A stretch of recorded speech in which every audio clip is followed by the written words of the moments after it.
بسم الله الرحمن الرحيم.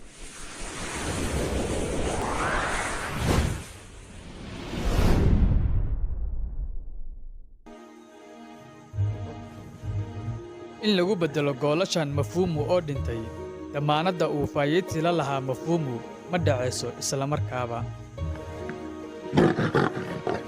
maalmaha soo socda ayaa furo u ah xanaanada.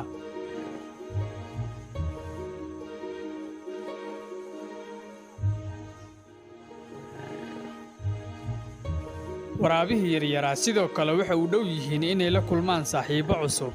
waxaa la keenay boqortooyada si ay isku dhex galaan.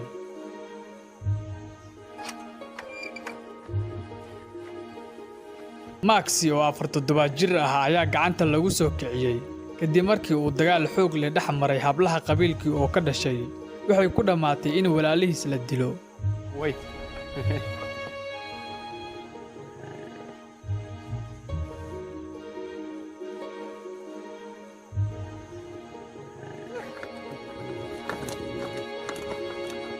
waxaa muhiim ah inuu barto inuu ku dhex milmo waraabaha kale isaga oo weli yar.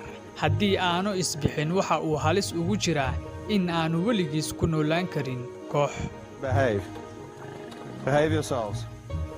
maanta waa markii ugu horraysay ee la sii daayo isaga iyo dhallaan kale oo faraxsan. hadda waa daqiiqad kacsan. aynu ka soo saarno waraabahan yar. iyagu waxay u noqon karaan mid uu ku daydo marka ay kala saarayaan xeerarka maamulkooda. si tartiib ah waa uun farxad xamaasad leh. dhammaantood waxay isku dayayaan inay soo dhoweeyaan. kani waa aniga. waxaan ahay maamulaha halkan. dhammaantood waa ay isbarteen oo waxay muujinayaan wadajir. waxay isku dayayaan inay galaan sanduuqiisa.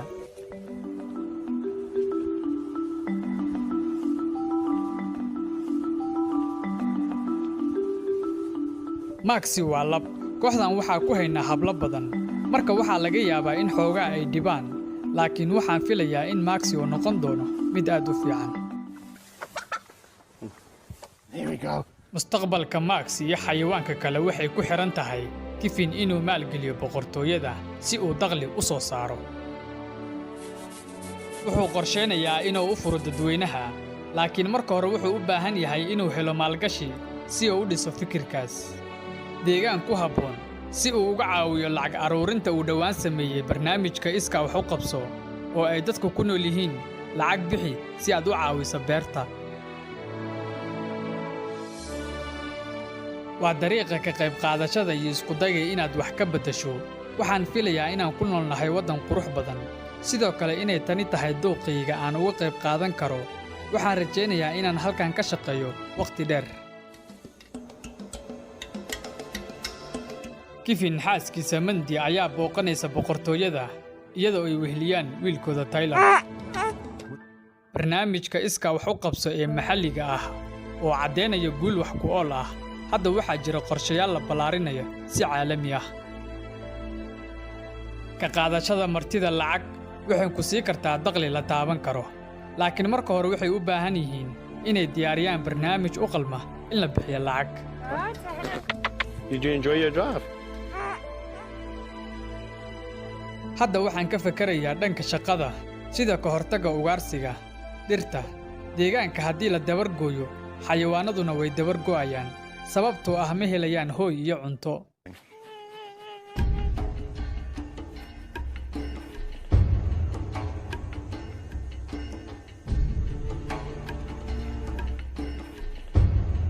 laba isbuuc ayaa laga joogaa markii uu Kevin soo bandhigay libaaxyada cad Kusasa iyo Sabinda. Boris waxa uu noloshiisa ku soo qaatay doobnimo. hadda waxa uu u baahan yahay fahamka nolosha. inkastoo saddexda libaax ay si nabad ah ku wada degeen si ku filan, haddana waxay sii wadaan kala fogaanshahooda. mid ka mid ah jilayaasha hormuudka ka ah filimka libaaxa cad, Boris ayaa xaday iftiinka. hadda doobkan ayaa u muuqda mid aad u xishood badan si uu u sameeyo dhaqdhaqaaqa ugu horreeya ee saaxiibadiisa cusub.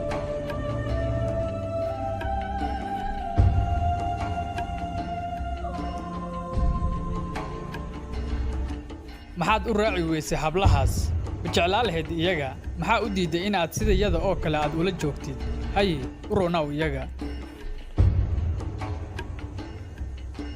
maxaa yeelay binta waxay booris haysatay ku dhowaad 2 isbuuc iyo badh runtii may tegin sidii aan filayey geed hoostii waa wax la yaab leh sababtoo ah dhaddigga si fiican ayay u degeen xindaabka goobta waxa ay aad ugu faraxsan yihiin inay isbarbar noolaadaan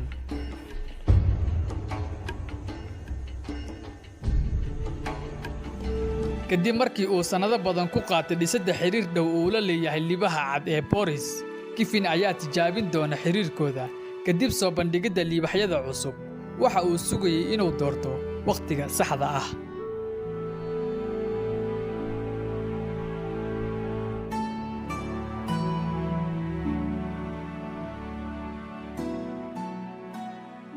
dad badan waa inay si fiican u fakiraan sidee ku ogaanaysaa marka aad gudaha gashid waxaad ogaanaysaa dareenka ay ku sugan yihiin marka ay kugu soo boodaan oo ay ku saaraan lugahooda taasi waxay la mid tahay marka aad qof aad taqaanid in muddo ah aadan la kulmin sidaas darteed waxaad fahmi doontaa marka ay ku jiraan niyad xumi ama niyad wanaag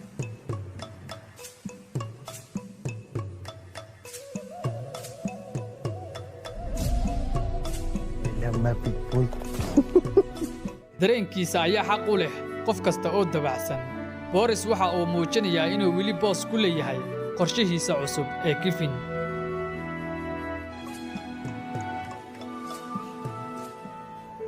waxaa jirta hal sheeko oo guul ah kadib khasaarihii naxdinta lahaa ee ku timid saaxiibkiisii ugu fiicnaa ee mafhuumo faayetsi ayaa hadda ku qaatay dhowrkii toddobaad ee u dambaysay inuu barto goolasha livi iyo jeni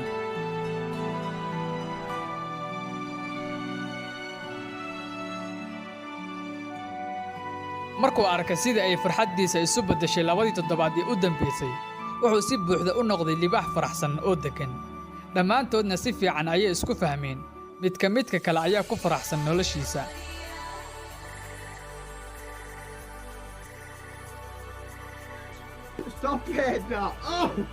libaaxyada kifin hadda waxay u muujinayaan inay yihiin qoys inaad wakhti siiso marka ay yar yihiin taasi waa inaad la falgasho libaaxyadan marka ay weynaadaan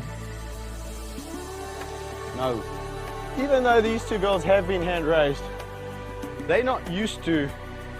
inkastoo labadan gool ay wanaagsan yihiin haddana uma baran inay dadka la falgalaan oo ay soo dhoweeyaan marka ay beertii u arkaan waxay fursad u arkaan inay dhabarka igaga soo boodaan ama ay idaba joogaan mana aha dhaqan ama sifo aan rabo inaan ku siiyo iyaga abaalmarin Why is it whenever I wear a fluffy top you want to eat me? saddexda libaax kifin waxa uu dareemay ciyaar u muuqata dagaal waxaa muhiim ah in uu meesha ka saaro dhaqamada sidan oo kale ah tani dhibaato ayay ku keeni kartaa bani aadamka Stop it!